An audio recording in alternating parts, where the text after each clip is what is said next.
7 नवंबर 1947। आज़ादी मिले हमें 3 महीने हो चुके थे। Long years ago, we made a tryst with destiny, and now the time comes when we shall redeem our pledge. At the stroke of the midnight hour, when the world sleeps, India will awake to life and freedom. पर इस वक्त तक भारत की 3 बड़ी रियासत भारत में शामिल नहीं हुई थी। उनमें हैदराबाद, जम्मू कश्मीर और जूनागढ़ जैसी रियासतें थीं। 7 नवंबर 1947 को ही जूनागढ़ के दीवान शाह नवाज भुट्टो ने भारत में मिलने की घोषणा कर दी, जबकि जूनागढ़ के नवाब मोहम्मद महाबत खान पाकिस्तान में मिलना चाहते थे। पर सरदार पटेल नहीं चाहते थे कि जूनागढ़ पाकिस्तान में विलय हो, क्योंकि उसकी भौगोलिक स्थिति ऐसी नहीं थी कि उसे पाकिस्तान को सौंपा जाए। तो ऐसा क्या हुआ कि नवाब मोहम्मद महाबत खान पाकिस्तान में जो विलय करना चाहते थे वो ना करके शाह नवाज भुट्टो को जूनागढ़ की गद्दी सौंप कर पाकिस्तान भाग खड़े हुए, और दीवान ने जूनागढ़ को भारत में मिलाना सही समझा। और अगर जूनागढ़ भारत में मिल गया तो फिर पाकिस्तान आज भी अपने नक्शे में जूनागढ़ को अपना क्यों बताता है। आइए समझते हैं कि आखिर कैसे जूनागढ़ भारत में मिला। नमस्कार दोस्तों, मैं हूं विकास। जूनागढ़ रियासत काठियावाड़ प्रायद्वीप गुजरात में स्थित थी और आज़ादी के समय यहाँ ज़्यादातर लोग हिंदू थे, पर यहाँ पर राज मुस्लिम नवाब का था, जिनका नाम था मोहम्मद महाबत खान III। ये मुस्लिम बाबी डायनेस्टी से थे। जूनागढ़ के नवाब मोहम्मद महाबत खान की 2 आदतें थीं। पहली, जानवरों से उनका प्यार, और दूसरा, नाच गाना। वे खुद नाचना पसंद करते थे और उन्हें गुजराती गानों से बड़ा लगाव था। इन्हीं नाच गानों के बाद भारत की आज़ादी के लिए Indian independence act 1947 British government द्वारा पारित किया गया, जिसे लैप्स ऑफ पैरामाउंसी कहते हैं, जिससे रियासतों के सामने 2 विकल्प आए। पहला, या तो वे भारत या पाकिस्तान में विलय हो जाएं, या फिर वे आज़ाद रहें।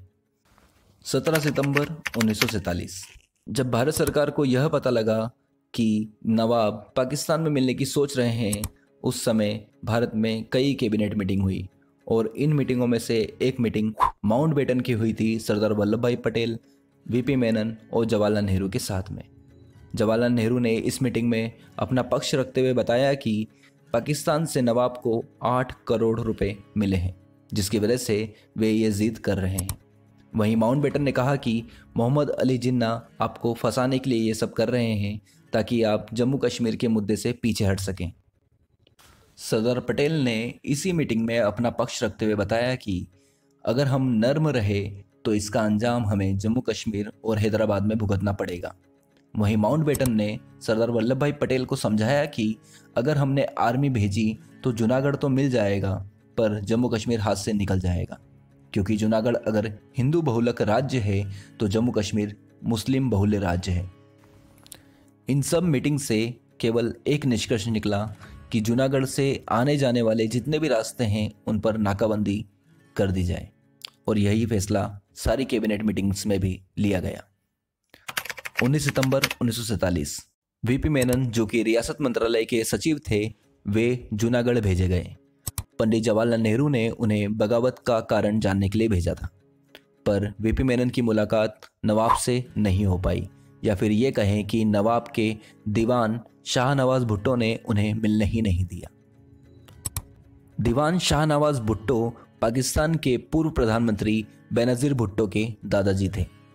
वीपी मेनन को वापस दिल्ली लौटना पड़ा, पर आने से पहले उन्होंने जूनागढ़ की 2 जागीरों का भारत में विलय कर दिया। ये 2 जागीरें थी मंगलोर और बावरीपाड़। वीपी मेनन के दिल्ली लौटते ही नवाब ने अपनी सेना भेजकर दोनों जागीरों पर अपना कब्जा कर लिया, और इन जागीरों ने इंस्ट्रूमेंट ऑफ सक्सेशन को नकार दिया, यानी कि भारत में विलय को नकार दिया। और क्योंकि ये दोनों जागीरें भारत में विलय हो चुकी थी, तो भारत सरकार ने इन पे हमले के बाद काठियावाड़ में सेना की तैनाती कर दी, और जूनागढ़ के नवाब को चिट्ठी लिख जनमत करवाने की बात कही। चिट्ठी का जवाब न आने पर 24 सितंबर 1947 को जूनागढ़ की घेराबंदी कर दी गई, जूनागढ़ की घेराबंदी के बाद माउंटबेटन की मुलाकात सरदार वल्लभ भाई पटेल और जवाहरलाल नेहरू से हुई।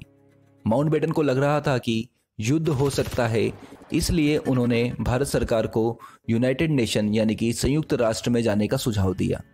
सरदार पटेल ने माउंटबेटन की बात को अनसुना कर दिया। इसी के अगले दिन नवाब के खिलाफ वहीं के लोगों ने बगावत कर दी। जनता की बगावत से वहां के नवाब मोहम्मद महाबत खान डर गए थे और वे अपनी बेगमों के साथ कराची भाग गए। पर नवाब जाते जाते अपनी एक बेगम और बच्चे को यहीं छोड़ गए, पर कुत्ते सारे लेके गए क्योंकि उन्हें जानवरों से बड़ा लगाव था। अब जूनागढ़ की गद्दी यहाँ के दीवान शाहनवाज भुट्टो को मिल गई थी। दीवान ने पाकिस्तान से मदद के लिए कई चिट्ठियां लिखी, पर मोहम्मद अली जिन्ना ने कोई जवाब नहीं दिया। जब दीवान को राज्य चलाने और युद्ध से हारने का डर लगने लगा तो उन्होंने भारत में मिलने की घोषणा कर दी। यह घोषणा हुई थी 7 नवंबर 1947 को। जूनागढ़ के स्वयं विलय के बाद भी भारत सरकार ने फरवरी 1948 में जूनागढ़ में जनमत संग्रह करवाया और भारत से मिलने के लिए वहां के लोगों ने 1,90,870 वोट डाले, जबकि पाकिस्तान से मिलने के लिए केवल 51 वोट ही डाले। फरवरी 1948 में हुए इस जनमत संग्रह से ये बात तो साफ थी कि वहां की जनसंख्या भारत में विलय होना चाहती है। नवाब के पाकिस्तान में जाने से पाकिस्तान का मानना था कि नवाब ने जूनागढ़ पाकिस्तान में विलय किया है और यही वजह है कि पाकिस्तान आज भी जूनागढ़ को अपने नक्शे में दिखाता है। तो दोस्तों, ये थी जूनागढ़ की भारत में मिलने की कहानी।